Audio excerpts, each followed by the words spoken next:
Alô, Buritis! Boa tarde, nós estamos hoje aqui com a deputada Thaísa Souza, sendo entrevistada pelo Altamiro Souza. Legal, né? Então, ela veio em visita hoje no nosso município, está aí com a simpatia de sobra para todos nós e nós gostaríamos aí de conhecer a deputada mais de perto, mais profundo, saber da vida dela pessoal, né, da família, saber também da história, de como que ela entrou na política. Deputada, fique à vontade, se apresente para os nossos internautas lá. Né? Primeiramente, uma boa tarde especial a todos os telespectadores, a todo mundo que nos acompanha. Aproveitar para parabenizar a imprensa de Buritis, a você, Altamiro. Ó, a gente tem o mesmo sobrenome, Altamiro Souza, Thaísa Souza. Mas a gente não é parente não, tá? Ainda não pesquisamos ainda não pesquisamos ainda o parentesco. Mas justamente, né, eu não era da política, né? Eu sou advogada, sou eternamente policial. Eu fui policial militar. Sou filha de militar com uma dona de casa. Eu não sabia. E advoguei 10 anos, né? Nunca me para a política, não estava nem no contexto, nem em qualquer planejamento, mas a indignação, a revolta, porque na minha cidade tinha um hospital parado há 10 anos e não estava finalizado, não tinha nada colocado, nem um tijolo colocado, foi um dos motivos que me colocou a colocar o nome à disposição. Eu lembro quando eu resolvi ser candidata a prefeita da minha cidade, eu tinha aposta, vai ter 50 votos, vai ter 100 votos, e eu falei, eu achava que a pessoa meu e do marido tá bom, né, já melhorou a aposta. E aí, automaticamente, coloquei o nome à disposição na eleição de 10 candidatos, bati na trave, né, a gente ficou na terceira colocação, quem ganhou com 4.500, nós tiramos 3.463 votos. Então foi uma votação para 10 candidatos bem expressiva, e eu só tinha a agradecer. Porque uma mulher jovem, que nunca tinha sido candidata nem a líder de bairro, de repente pegou uma votação tão expressiva ao povo que votou. E automaticamente, quando eu perguntei assim, oh Deus, né, o que você quer, né, para minha vida? 3 meses depois que aconteceu as eleições, eu descobri porque que Deus não permitiu que eu tivesse ganhado as eleições. O meu pai foi diagnosticado com câncer, né? Um câncer no intestino, e nós fomos descobrir essa doença, saber como que a gente ia iniciar tratamento, como é que era, conhecer, porque nós nunca tínhamos passado isso na nossa família. E fomos para Porto Velho, para o Hospital do Amor, fazer a biópsia, sofrer entre a biópsia e iniciar a quimioterapia. Foram 3 meses de muita angústia, de muito sofrimento.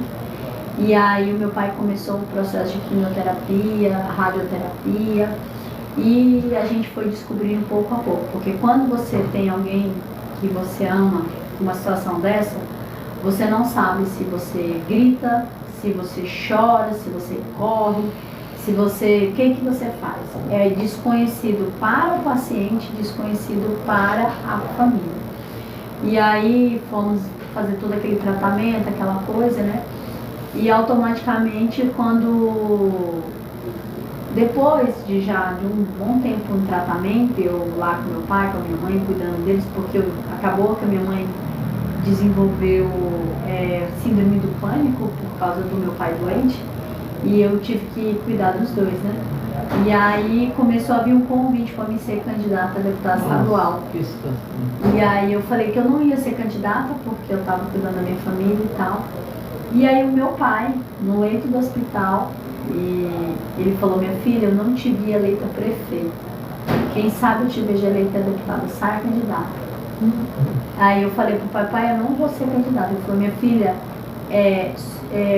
eu falei, não vou ser candidata porque eu tenho que cuidar do senhor. Ele falou, minha filha, sua mãe cuida. Eu achei que era o último pedido de vida dele, porque ele estava no leito, estava bem, o câncer era maligno, já tinha intestino, rim, pulmão. E aí eu coloquei o nome à disposição. Quando eu estava com 15 dias de campanha, o meu pai foi internado para tirar um rim. E aí eu falei com Deus, Deus, eu não estou te entendendo, Senhor. O que você que você preparou para mim? Porque eu vou parar a campanha, vou para o hospital para cuidar do meu pai. Milagrosamente, 1 hora depois ele foi liberado e não ia fazer nenhuma cirurgia. E o médico não soube explicar que não ia fazer cirurgia. Continuei a campanha. E aí, fazendo a campanha, eu fiz campanha em Guajará-Mirim e Nova Moré. Eu sou nascida em Nova Moré e sou criada nos 2 municípios. E hoje eu resido, há bastante tempo eu já resido em Guajará-Mirim. E foi para aquela campanha e de repente abre as urnas. Fiz campanha em Guajará e Nova Moré, fui votada em 31 municípios do estado de Rondônia e fui a mais jovem eleita deputada estadual. Que legal. Só que com 15 dias que eu tinha ganhado a eleição, o câncer do meu pai, rim, pulmão e intestino, o pulmão e o rim desapareceu, que já estava com sinais da metástase, e o intestino estagnou. E aí eu prometi para o Senhor que o meu mandato ia ser voltado para a questão de saúde e para atender as pessoas que mais precisam. E eu venho trabalhando. Eu fiquei 1 ano e meio fazendo um trabalho muito forte em relação à saúde, para que o hospital de Guajará-Mirim fosse entregue. Com 10 meses de mandato, a gente abriu a comissão de saúde, fui para Brasília, cobrei e tal, e voltou a obra do hospital. Já estava pago fazia 2 anos, 43 milhões de reais, e não tinha um tijolo colocado, nem no hospital de Guajará-Mirim, nem no Semetrão de Porto Velho, nem no projeto da maternidade. E aí, automaticamente, com 10 meses de cobrança, de ida para Brasília, de convocação na comissão de saúde, a obra retornou do hospital de Guajará-Mirim. Eu acompanhava toda semana. Com 12 meses a obra finalizou, com 2 meses foi equipado e eu acompanhava toda semana. E hoje, o governador entregou o hospital, hoje nós temos o melhor hospital da região norte. Na entrega, o governador fez o compromisso com a população de ampliar para entregar 10 leitos de UTI e hemodiálise. Recentemente ele teve em Guajará-Mirim já entregando, e hoje nós temos uma expectativa do dia 8 de março até hoje nós temos mais de 10 mil entre atendimento de consulta, de cirurgia, de exames, todos os atendimentos, mais de 10 mil atendimentos. Mês agora passado nós fechamos 476 cirurgias eletivas. Hérnia, vesícula, mioma, parto, cesárea, tudo que você imaginar, ortopedia, feito lá dentro do hospital. Ontem eu estive lá acompanhando os pacientes de hemodiálise, todos fazendo hemodiálise, as pessoas saindo de Guajará-Mirim para Porto Velho 3 vezes por semana, segunda, quarta e sexta, gastavam a média de 10 a 12 horas entre deslocamento e fazer o atendimento, e hoje as pessoas, o carro passa, pega, leva para o hospital, em menos de 4 horas, que tem a máquina, né, que eles estão de volta para casa. Então, assim, o meu mandato, ele é um mandato por missão, eu não sou da política. Eu fiz um compromisso que Deus me deu oportunidade. Porque falavam para mim que para ser eleita deputada você tinha que ter 1 milhão, 2 milhões. Eu venho de família humilde. Falavam para mim que para mim eleita deputada eu tinha que rodar o estado inteiro. Eu andei 2 cidades. E não andei os outros que eu não queria, porque eu não tinha condições de andar. Então, foi Deus que deu a condições de ter esse mandato. E eu estou trabalhando diariamente para que o povo rondoniense possa ter uma melhoria. Eu lembro que o ano passado, antes de eu perder o meu pai, eu lembro que ele estava na UTI. E eu falei, pai, o senhor quer que eu saia, peço uma licença para cuidar do senhor? Que o câncer dele tinha estagnado, mas depois o intestino continuou se agravando porque era maligno, né? E o meu pai falou uma coisa assim, até me emociona de contar para vocês. Ele falou assim, minha filha, eu estou aqui, o Hospital do Amor, eu tenho atendimento. Quando eu preciso de outro atendimento, eu tenho um plano de saúde, que ele é policial aposentado, mas a maioria das pessoas não tem isso. E continue trabalhando para que as outras pessoas tenham saúde. E é por isso, o meu mandato ele é focado em 2 pautas: a saúde e o fortalecimento do agronegócio. Porque sem isso a gente não consegue fazer nada nesse estado. Legal, uma história emocionante, né? É Muito emocionante contar pra emocionante. vocês. Eu tenho 2 filhas e fico só pensando, se eu tivesse um relacionamento tão próximo com minhas filhas, igual a Thais tem. A minha filha é bióloga, ela está em Rondônia, faz parte da Ecoporé, na cidade lá no governamental. E a gente se relaciona muito pouco, ela fica naquelas aldeias mexendo com os índios lá. E a outra está em Brasília, ela é técnica de enfermagem, trabalha numa filial daquele sírio-libanês lá em Brasília, entendeu? Então tá longe também, mas tá aqui, Mas tá gente. no coração. Tá no coração e a gente tem a internet que ajuda, né? Mas no seu caso aí, que é pessoal, é bem mais, né? Bem mais interessante. Hoje ele tá morando no céu, né? Mas eu perdi ele agora em fevereiro, mas ele me viu deputada, ele viu o hospital pronto, ele viu as pessoas elogiando o trabalho, então ele viu muita coisa antes de Deus levar, né? Mas conforta um pouco, né? Não é total, mas a gente sabe que tem um pouquinho de conforto. Isso que eu ia falar, eu acho assim que o luto, ele é individual, ele é uma coisa assim que é um processo. E só que tem uma coisa que eu acho que é muito importante. As pessoas, elas ficam no nosso coração e elas nunca vão falecer, elas sempre vão ficar no nosso coração, e o que fica são as marcas de momentos, de coisas boas que as pessoas fizeram, e que o que você pode deixar ela orgulhosa. Eu falo assim eu faço alguma coisa, né, e eu olho assim e falo, cara, meu pai ia ficar feliz. Então eu já estou feliz. Porque a gente tinha tanta assim, conexão dessas coisas que eu sabia o que deixava ele feliz. Então é isso, trabalhar o lado espiritual permaneceu. Muito forte, né? Muito forte. E também a gente sabe que é uma doença muito difícil, é muito sofrido, né? As pessoas sofrem muito. No finalzinho ele já estava tomando morfina, então ele estava sofrendo bastante. E eu sei que ele não merecia isso. Você sentiu o cheirinho do café? Senti, agora. Traz um café para deputado, por favor. Ele tá no fone. Deixa eu portão. Eu queria saber o seguinte. Eu acompanho bastante a política. E Nova Mamoré nem tanto. Mas Guajará-Mirim, assim, nas últimas 2 décadas, ela não tem acertado com o prefeito.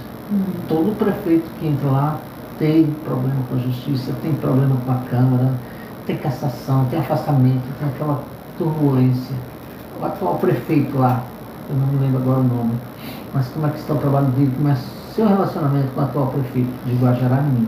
Olha, eu acredito assim, ele automaticamente está ali trabalhando, é o começo do mandato, né? A gente sabe que o mandato não é fácil.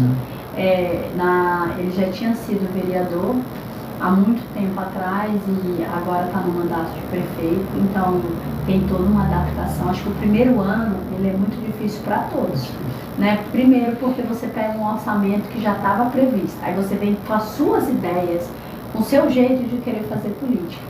E às vezes nem tudo que você traz nas suas ideias ou com as suas promessas de campanha coaduna com o orçamento que está ali. Então já não é fácil. E fora que você tem que aprender, né? Infelizmente nós temos um problema muito sério no Brasil. Nós não temos instrução de gestão pública, de orçamento público dentro das nossas escolas. E isso faz com que muitas das vezes a gente elege porque é meu amigo ou porque eu conheço, aí às vezes a pessoa não tem um conhecimento. É claro que você tem assessor para te orientar e tudo mais, mas facilita. Eu digo assim, no mandato me ajudou muito o curso de Direito, porque eu já olho assim e falo, não, isso aqui a lei não permite, isso aqui não dá, isso aqui é complicado. Então assim, isso me ajuda. Às vezes alguém vem com uma ideia e eu falo assim, dá para fazer um projeto de lei. E isso daí ajuda, me lapidou. A polícia militar, quando eu fui policial, ela automaticamente também me lapidou. Porque eu ia para uma ocorrência e via dificuldades, problemas crônicos, problemas sérios, que ninguém vem atrás da polícia para coisa boa, para resolver um BO. E aí isso fez com que hoje eu pudesse ter, mesmo sendo jovem, ter um discernimento, né? Mas eu acho que o primeiro ano ele é difícil para todos, né? Não é tão fácil assim. Mas a gente está destinando recurso, a prefeitura está desde dezembro tem 6 milhões lá de recursos que eu destinei. Fora as associações, acho que passa dos, nesses 2 anos passa dos 10 milhões. As associações, só com a prefeitura foram 6 milhões. Então a gente está colaborando, está ajudando, está destinando recurso, está fazendo articulação para que as mãos do governo possam estar ali. Tiramos um peso enorme das costas, que era a questão da saúde, que hoje a saúde, o prefeito agradeceu, obrigada ao governo estadual, porque não tem que se preocupar, só cuidar da atenção básica e da atenção primária, né, que é uma responsabilidade municipal, mas no restante eu acho que tem como caminhar e dar resultado. Que bom. E você está apoiando ele, né? Eu apoio o meu município. Eu não tenho um político de estimação, não. Eu falo isso diferente. Eu apoiei essa campanha com o atual prefeito, era meu assessor, mas eu não tenho político de estimação, porque quem eu apoio é as pessoas. As pessoas que acreditam, as pessoas que precisam de estrada, as pessoas que precisam de drenagem, são essas pessoas que eu apoio. Porque quando você foca muito no político A, no político B, você esquece de entregar o que você falou nas ruas. Quando você está na rua, você não fala que eu vou estar de cangote do lado do político A ou político B, não. Você fala o quê? Eu quero entregar saúde, eu quero entregar estrada, eu quero entregar isso. E efetivamente, isso que você fala, vou falar uma coisa aqui para todo mundo. Um homem e uma mulher não precisa abrir a boca para prometer nada. Mas quando abre a boca e promete, faz o favor de cumprir. Porque a gente está cansado.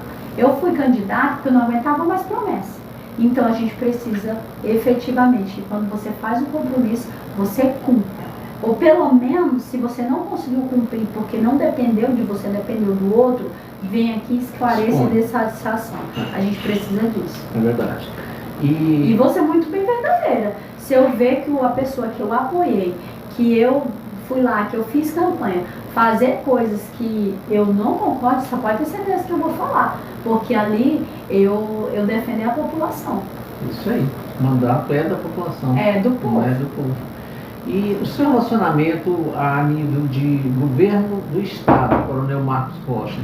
A gente sabe que Marcos Rocha teve assim que dar muita atenção para a deputada Thaísa, porque eu me lembro, ela pegou muito no pé do deputado, para o governador, para que esse hospital funcionasse efetivamente. Eu acompanhei, tá? Eu trabalho nesse hospital daqui. Você conheceu o hospital daqui? Tem 15 anos que trabalho ali. E eu sei o que o governo, a responsabilidade do governo e o tratamento, e eu sei como é que é a coisa, como é que funciona bem. E eu sei que a deputada foi um calo, né? O governador, com aquele monte de deputado lá, não conseguiu funcionar o euro, não conseguiu ajeitar o João Paulo, o bendito João Paulo, né, que serve todo o estado, serve até a Bolívia, o Amazonas.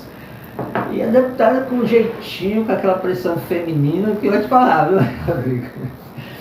Mulher. Brava, virada samurai. Eu sou brava. E eu sei que ele era a única deputada, é a única, né, deputada ali da região, ou ele atende aquela região todinha, estava no pé do deputado, do governador. E você foi lá, batalhou, chegou lá, como você disse, entregou pelo hospital, que eu vou te falar que o sofrimento aquele povo tinha, meu Deus do céu. Muito difícil. A gente acompanha porque a gente recebia até pessoas de lá aqui. E quando uma pessoa sai de lá aqui é porque o desespero é por conta dela. E Altamira, eu vou te contar uma coisa que hoje acontece. Nós estamos recebendo 3 vezes por semana um ônibus lotado de Porto Velho para fazer cirurgia em Guajará. Não dá para acreditar nisso, inverteu. Inverteu. Nós estamos recebendo pacientes de Vilhena, nós estamos recebendo pacientes da região toda. Hoje, para você ter uma ideia, porque lá em Guajará a nossa média de espera é 1 semana para ser uma cirurgia. E a gente, além dos nossos pacientes, a gente está atendendo. Hoje a gente atende União Bandeirante, Jaci Paraná, toda aquela região a gente está atendendo. É isso aí. Nós vamos dar um pausezinho. Daqui a pouquinho a gente volta com a segunda parte, porque o papo está muito interessante. O BJ News, a notícia na medida certa.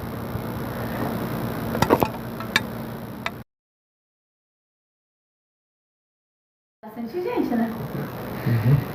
Vamos lá, estamos ainda batendo papo aqui com a deputada Thaisa Souza e ela já falou muito da vida dela, já falou de algumas situações políticas, mas eu quero me aprofundar mais um pouco no quesito política. Ano que vem nós temos eleições, né?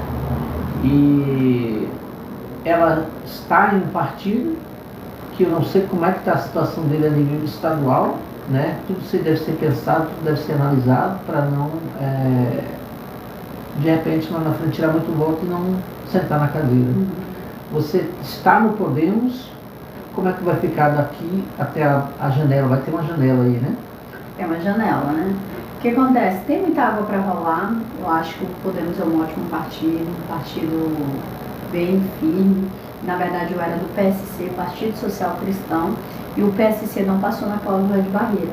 E depois houve a fusão entre o PSC e o Podemos. Tanto é que o Partido Podemos ficou com o número 20, que era do PSC, e ficou a sigla do Podemos com essa fusão, incorporou, né?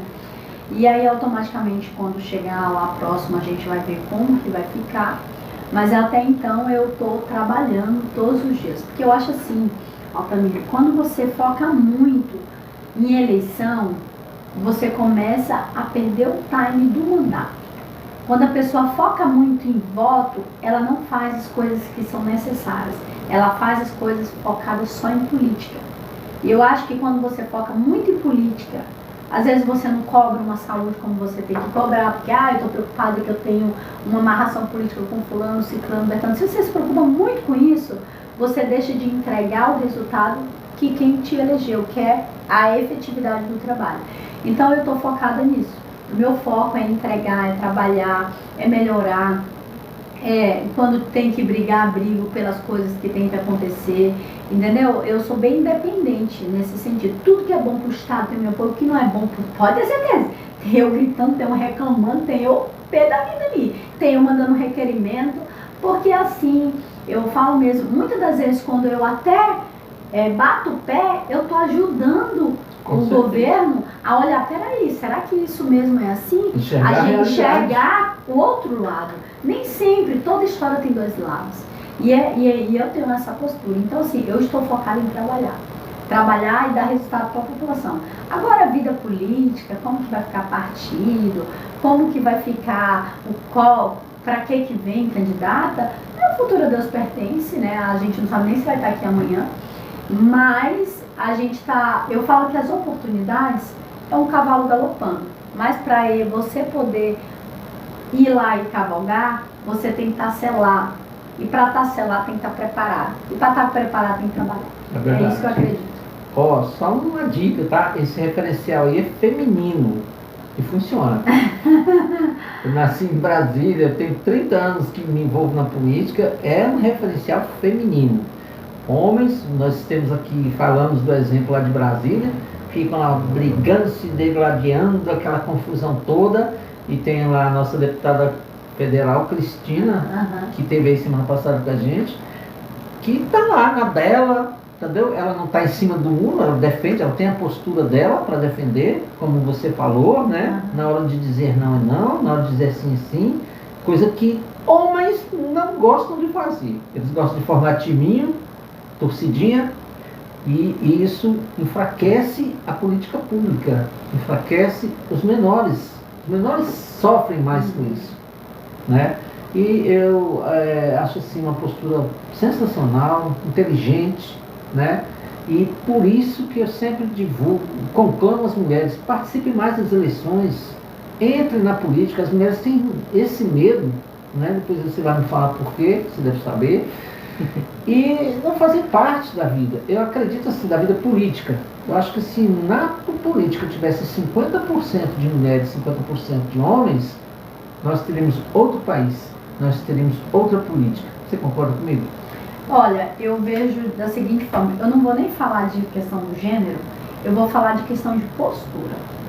O que nós precisamos é de política pública. Nós precisamos de muito mais Rondônia. Nós precisamos de drenagem, nós precisamos de hospital, nós precisamos de ressonância. É isso que o povo quer. Não importa como é que acontece, eles querem um resultado. Por quê? Porque nada que o político entrega é dele. Começa por aí. Político não faz favor para ninguém. Político recebe salário, um salário significativo. Além disso, tem um monte de assessor para assessorar. O recurso que o político entrega, eu estava agora um pouco entregando, 430 mil através de um caminhão. Isso é recurso da população. Usa essa camiseta aqui, recurso do povo voltando para o povo, é do povo. Isso é imposto. Quando você compra, a sua esposa que nos serviu um café, quando ela foi comprar o café, é porque a gente sofre tanto, ela não tá lá tanto, mas lá tem uma boa parcela que é imposto que ele paga. Para quê? Para ter mais estrada, para ter mais calcário, para ter mais política pública, para ter mais saúde, para não precisar pagar a escola particular para o filho e ter uma educação cada dia melhor. É para isso. Só que o que chateia a população? Não é pagar o imposto.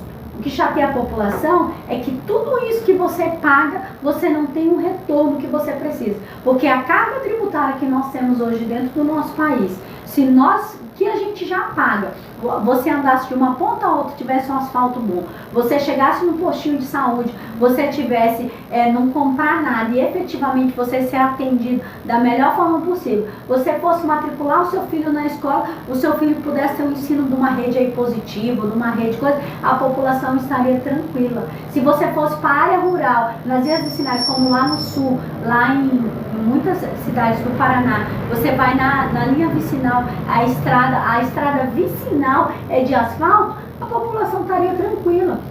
Mas o que chateia a população, e eu estou falando como população, você fala, mas você é deputado, e é por isso que a gente faz lei para tentar melhorar, é por isso que a gente tenta de alguma forma diminuir ou tenta alertar a população que tem que fiscalizar o político. Acessa a Assembleia, vê quais requerimentos que a pessoa tem, quais são as indicações que já foi feito, se aquele parlamentar fez projeto de lei, se aquele projeto de lei é significativo ou não para a população, se soma ou não, se só é clichê ou só um papel que não dá efetividade. É isso que a gente precisa. Porque quanto mais a gente focar no serviço, a coisa acontece. Agora, o que não dá é a gente pagar tanto imposto, tanta coisa, e aí você andar na via principal, não ter coisa. Ou a população do distrito ali, há 20 anos, esperando 5 quilômetros de asfalto. Aí a gente destinou ali para Jacinópolis 2 milhões, 5 milhões do estado e automaticamente vai ter um asfalto ali. Mas 20 anos esperando. Quando eu assumi o mandato, o hospital de base, os móveis estavam caindo. Era tijolo encostado. Eu destinei 1.200.000 de emenda parlamentar para substituir todos os móveis do hospital de base. É justo, você passa num concurso, ou você, mesmo que seja cargo comissionado, você vai trabalhar e você não tem uma mesa para você trabalhar, você não tem uma cadeira para você sentar, isso desmotiva as pessoas. Então é isso que eu falo. O que a gente quer é que a coisa aconteça. E esse é o tipo de postura que eu tenho. É focar no resultado do trabalho. Se vai vir voto ou se não vai vir voto, isso aí, o futuro a Deus pertence. Mas é importante que eu estou tranquila e estou trabalhando. Por falar em futuro, a deputada nos falou aqui nos bastidores a respeito de um trabalho de regularização fundiária, né? Como é que está o andamento desse trabalho? Esse trabalho atinge Jacinópolis, atinge Buritis, ou só de Jacinópolis até Nova Mamoré, Guajará-Mirim? Eu fiz uma parceria com o INCRA e com a CEPAT, onde eu destinei emenda parlamentar para lá, para que nós pudéssemos cadastrar as pessoas e fazer o georreferenciamento, porque muitas das vezes a pessoa não tem condições porque é muito caro. Nós tivemos ali, foi feito em surpresa, lá em Guajará-Mirim, aí a gente fez agora em Jacinópolis, vai ter uma etapa em Nova Dimensão e ali na região do Distrito Palmeiras. As áreas que estão lá declaradas como interesse de FUNAI, a gente está fazendo um trabalho de trabalho mesmo de articulação, para tentar tirar esse interesse de FUNAI e liberar as áreas que estão aptas para poder ser titulada e a pessoa receber o título definitivo. Estamos fazendo esse trabalho lá no ramal do Cachoeirinha e a ideia é ampliar. Mas a gente tem que começar algo e terminar antes de ampliar o serviço. Então, eu já falei, agora a gente vai ter o GEL, eles vão fazer o GEL e aí vai começar a emitir os títulos. e efetivamente dando da forma que a gente espera, eu quero poder ampliar para cá, ampliar para outros locais esse trabalho que está sendo feito, porque não tem coisa melhor de um produtor rural, de uma produtora rural, dele saber que ele é dono da propriedade. E esse problema fundiário é grande. É enorme. Sempre foi um atraso na mão do INCRA, depois aí cresceram as ondas, cresceram as problemáticas de índio, tudo isso aí complicou mais ainda a situação da regularização fundiária. Tá bom, agora a pergunta que não quer calar. Falei anteriormente, vou falar novamente, ano que vem tem eleição. A deputada com esse trabalho está executando, esse prazer ou desprazer, não sei, da política, volta a uma reeleição, a estadual, pretende sair a federal, quais são os rumos que a deputada pretende, assim, vislumbrando para o ano que vem? Eita, ele até ficou nervoso. Eu pensei que era eu que ia ficar nervosa, ele que ficou nervoso. Ai, foi bom. Não, na verdade é isso que eu acabei de falar, eu estou trabalhando bastante, focada nisso. O que vim vai ser a melhor visão, né, e a melhor estratégia, né? E a gente, o futuro a Deus pertence, né? Eu penso dessa forma. É claro que todo mundo fala, ai, como é que tá trabalhando por uma reeleição? Eu estou trabalhando, eu só estou trabalhando, é isso que eu estou focada. Então, assim, o que vir, o que for de ser, né? Vai que eu decida cuidar do meu marido. Ninguém sabe. De repente. Então, mas efetivamente é trabalhar. E aí, o que for de ser, está nos planos do Senhor. Sabe por que eu falo isso, Altamira? Aí você vai falar, deputado, mas você não está se posicionando. Eu nem imaginava ser deputada. Foi Deus que fez o direcionamento, foi Deus que falou assim, minha filha, meu pai fez um pedido dentro do leito do hospital e Deus abençoou e hoje eu estou como deputada, que isso é passageiro na vida da gente. Então o futuro a Deus pertence. Eu acho que quando você leva assim, você leva com mais leveza. E eu quero... Aproveita melhor, como você falou. E faz. Aí eu vou ali, eu passo em Jacinópolis. Ontem eu parei, era à noite, era umas 10 horas da noite. Aí eu parei ali no Seu Moreira, aí já joguei um dominó com o neto dele. A gente leva com mais leveza. Eu acho que quando você leva, a gente para, pelo amor de Deus, gente, vamos parar com o negócio de querer ser político profissional. A política é para você servir, para você se doar, para você dar o seu melhor, para você ser você. Não seja forçado, não seja fantoche de ninguém, seja você. Quem tiver que gostar de você, vai gostar de você do seu jeito. E se não gostar, é o seu jeito também, e tá tudo bem, a vida é assim. Eu acho que tem que ser mais ou menos, eu levo com essa leveza. E é assim que eu acho que a gente, talvez de alguma forma a gente possa colaborar com a vida das pessoas. E para finalizar aqui, né, eu quero dizer para vocês um recado agora do meu coração e não é da deputada. A vida ela é passageira, nós estamos aqui para servir e que você possa, independente, se você é deputado, se você é dona de casa, que a profissão que você estiver, faça o que você tiver que fazer com a melhor expectativa e de coração leve. Porque quando a gente faz dessa forma, tudo dá certo. E automaticamente põe a Deus na frente, porque as coisas acontecem. E o universo conspira para aqueles que têm a esperança e a fé no Senhor. Você pode ter certeza disso. Legal. Eu tinha até mais coisas para perguntar, mas com essa frase a gente conclui essa entrevista maravilhosa. Agradecer, deputada, pela tua presença, a tua equipe fantástica. Eu gostei dos garotos aí, são... Tudo menino novo, né? Você viu? Tapada, tudo pessoas humildes. E vamos ficar por aqui. E a humildade abre portas. Opa, com certeza. Ficamos aqui no seu canal PJ News, a informação na medida certa.